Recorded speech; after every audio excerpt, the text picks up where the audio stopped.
Hello guys, slime பாட்டிலை use பண்ணி ஒரு சிம்பிளான ஒரு ரீயூஸ் ஐடியா பார்க்கலாம். ஸோ அதுக்கு ஃபஸ்ட்டு வந்து அந்த ஸ்லைம் பாட்டிலை நல்லா வாஷ் பண்ணி எடுத்துகிட்டு அதில் வந்து நான் வந்து ப்ளூ கலரில் பெயிண்ட் பண்ணிக்கிறேன். நீங்கள் என்ன கலர் வேணாலும் பெயிண்ட் பண்ணிக்கலாம். நெக்ஸ்ட் இந்த மாதிரி பிஸ்தா ஷெல்ஸ் இருக்கும் இல்லையா, அதை வந்து நான் ஒரு பேம்பூ ஸ்டிக்கில் சொருவி க்ளூகனோட யூஸ் பண்ணி நான் வந்து அதை வந்து பெட்டல் மாதிரி 1 by 1 பக்கத்தில் ஒட்டிக்கிறேன். உங்களுக்கு பார்க்கும்போது இன்னும் கிளியராக தெரியும். இது மாதிரி நான் வந்து ஒரு 3 ஃப்ளார்ஸ் வந்து ரெடி பண்ணி எடுத்துக்கிட்டேன். அதில் ஃபஸ்ட்டுக்கு பர்பிள் கலர், செகண்டுக்கு பிங்க் கலர், தேர்டுக்கு வந்து ப்ளூ கலர் வந்து பெயிண்ட் பண்ணி எடுத்துக்கலாம். ஆஸ் யூஷுவல் உங்களுக்கு என்ன கலர் வேணுமோ நீங்கள் அது மாதிரி பெயிண்ட் பண்ணி எடுத்துக்கோங்க.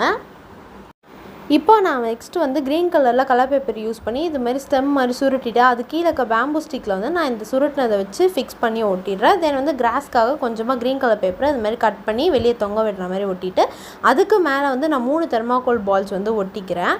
தென் அதை சுற்றியுமே கலராக நான் வந்து தெர்மாக்கோல் பால்ஸ் வந்து ஒட்டிட்டேன். ஸோ ஒரு அழகான ஃப்ளவர் வாஷ் வந்து ready. Follow for more. Tata.